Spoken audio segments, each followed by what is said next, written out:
starting off, what do you think is sus? Sus. I don't know, my daughter keeps using sus, means I don't know, is a suspect something? I don't know. Yes. So when somebody is behaving suspiciously, so you don't just look Gen Z, but you also know Gen Z. So brownie forced points. to know them. Yeah, that's Some it. brownie points for you from us. So what do you think is cooked?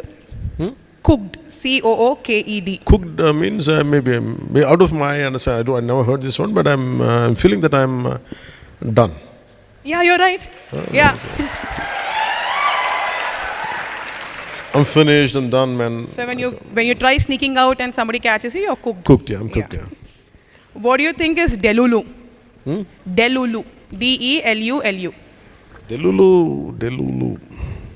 Is it something related to delusionary, something like that? Oh my God.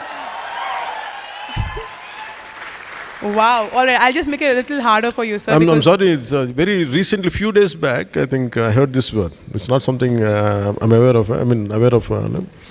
So one of my writer was speaking to me. He was saying he was conceiving a scene. He's saying delulu. I said, what is it? This is what my kids told me. Delulu, something they're saying. Yeah. It's Delulu delusionary. is not the solulu. Solulu, yeah. Something. These are delusion the is two not the words they use, solution. which I could not. Still, I'm not able to comprehend, but I try to understand. What do you think is touch grass, sir? Touch. Touch grass. I'm sorry. I don't know. Touch grass is something we believe a lot of politicians hope to come and do with us. Touch grass is basically when you go back outside and reconnect. So let's say if somebody is speaking about a topic and there's no relevance to it. So we say, you need to go touch grass. What you're talking doesn't make sense. Oh, that's called touch grass? Yeah, that's called touch grass. I hope I don't touch grass, I think. Yeah, the way you're doing a town hall, you are definitely touching grass with us, sir.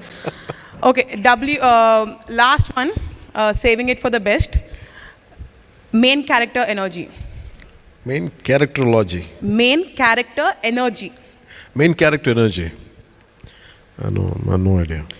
I mean, it's sad that you don't know because you keep excluding, you keep giving out that energy. Main character energy is somebody who, once they enter the room, that's it, all eyes on them. Oh. So don't you think he has the aura, the W, the main character energy? All right, sir, thank you so much. I think you got 4 out of 5. We are very happy. No, 3 out of 5. So we're very happy that you know how we speak as well. So I can tell at home that I've been passed. So, I have passed the exam, Gen Z exam. yes, Gen Z exam. Thank you. With 70%, I can say.